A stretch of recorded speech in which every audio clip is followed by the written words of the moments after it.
ఈ రేణుకా చౌదరి. ఇంతమంది ఆడవాళ్ళని రేప్ చేస్తున్నారు, నరికేస్తున్నారు. అలాంటి వాళ్ళ గురించి మాట్లాడరు ఒక ఆడవాళ్ళై ఉండి. కానీ జగన్ గారు, భారతి మేడం గారి గురించి మాట్లాడాలంటే ఒంటికాలతో వస్తారు. ఈరోజు రాష్ట్ర ప్రజలకు తెలుసు జగన్మోహన్ రెడ్డి గారు కానీ, భారతి మేడం కానీ ఏ రోజు ఏ ఆడపడుచు గురించి తప్పుగా మాట్లాడిన దాఖలాలు లేవు.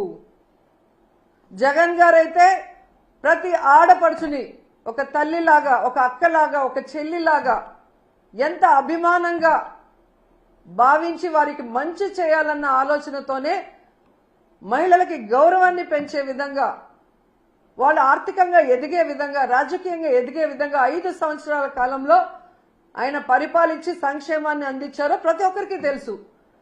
అలాంటి గొప్ప వ్యక్తిని టార్గెట్ చేసి ఈరోజు మాట్లాడుతున్న మాటలు చూస్తుంటే రక్తం మరుగుతుంది.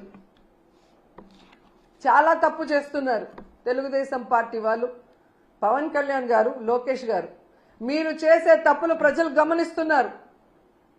ప్రజలకు చేయాల్సిన సంక్షేమం అభివృద్ధి చేయకుండా గాలికి వదిలేసి ఈరోజు ప్రతిపక్షం అనేది లేకుండా చేసి ఈ రాష్ట్రాన్ని అమ్మేసి పారిపోదాం అనుకుంటున్నారేమో. ఈరోజు రైతుల్లో చైతన్యం వచ్చి రోడ్డు మీదకి వచ్చారు. టీచర్స్ లో చైతన్యం వచ్చి రోజు రోడ్ల మీద తిరుగుతున్నారు ధర్నాలు చేసుకుంటూ. వాలంటీర్స్ రోడ్డు మీదకి వచ్చారు. మహిళలు ఈ రోజు రోడ్డు మీదకి వచ్చారు. మీ పరిపాలనలో ప్రతి ఒక్కరు రోడ్డు మీదకి వచ్చి మీ మీద ధర్నా చేస్తున్నారు. మీ ప్రభుత్వం ఫెయిల్యూర్, అరాచక ప్రభుత్వం, అవినీతి ప్రభుత్వం, తెలుగుదేశం పార్టీ ప్రభుత్వాన్ని రోడ్డెక్కి ఈరోజు మీరు వద్దు అని డౌన్ డౌన్ అంటున్నారు. వాటిని సరిదిద్దుకోవడానికి ట్రై చేయండి. ఇప్పటికైనా మహిళల రక్షణ మీద, మహిళా సంక్షేమం మీద దృష్టి పెట్టండి. డీజీపీ గారితో, స్పెషల్ ఇంటెలిజెన్స్ చీఫ్ తో, కూటమి ప్రభుత్వంలో ఉన్న ముఖ్య నాయకులు, హోమ్ మినిస్టర్ కూర్చొని ఎందుకు ఇలా జరుగుతుంది, మనలో ఎక్కడ లోపం ఉంది, మనం ఎక్కడ ఫెయిల్యూర్ అయ్యామనేది తెలుసుకోండి, దాన్ని సరిదిద్దండి.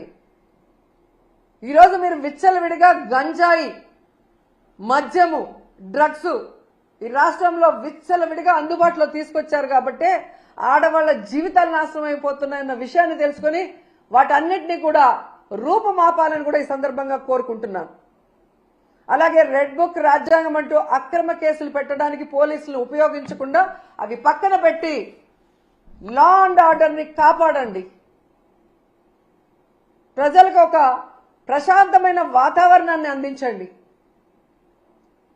ప్రతిపక్షాలు అన్నాక ప్రభుత్వం చేసే తప్పుల్ని ఎత్తి చూపిస్తాయి, వాటిని కరెక్ట్ చేసుకోవడానికి ప్రయత్నించండి. అంతేగాని తప్పులే చెప్పకూడదు, చెబితే గొంతు నొక్కేస్తామంటే అది కరెక్ట్ కాదు. సంవత్సర కాలం మీరు ఇన్ని భయంభ్రాంతులకు గురి చేస్తూ ఇన్ని కేసులు పెట్టినా మొన్న 4వ తేదీ జరిగిన వెన్నుపోటు దినం చూశారు కదా, ఏ విధంగా జనాలు బయటకు వచ్చి మీ మీద వ్యతిరేకతతో, మీ మీద అసహ్యంతో మీరు వద్దు అని చెప్పి రాష్ట్ర వ్యాప్తంగా నిరసనలు చేశారో గమనించండి. అవన్నీ డైవర్ట్ చేయడానికి ఈరోజు కొమ్మినేని గారిని అరెస్ట్ చేసి డైవర్షన్ పాలిటిక్స్ చేయాలనుకుంటే రాష్ట్రంలో ఉన్న ప్రజలు వెర్రోళ్ళు కాదు, చాలా తెలివైన వాళ్ళు, అన్ని గమనిస్తున్నారు. సో ఇప్పటికైనా అక్రమ కేసులు అనేది పక్కన పెట్టి కొమ్మినేని గారి అరెస్టు ఖండిస్తున్నాం, ఆయన్ని వెంటనే విడుదల చేయాలని డిమాండ్ చేస్తున్నాం. అలాగే సాక్షి మీద దాడులు చేసిన తెలుగుదేశ జనసేన నాయకులు ఎవరైతే ఉన్నారో ఆ ఫోటోలు, వీడియోలు చూసి వాళ్ళందరినీ కూడా అరెస్ట్ చేయాలని కూడా ఈ సందర్భంగా తెలియజేసుకుంటున్నాం. లేదంటే జగన్మోహన్ రెడ్డి గారి లాగా లాస్ట్ 5 ఏళ్ళు, అంతకుముందు రాజశేఖర్ రెడ్డి గారి లాగా మంచితనంతో రాబోయే కాలంలో ఉండబోయేది లేదు. 10 ఏళ్లలో మీరు ఎంత మాట్లాడినా మిమ్మల్ని పట్టించుకోలేదు, కానీ ఈ రోజు పట్టించుకుంటాము అని కూడా మీకు హెచ్చరిస్తున్నాం.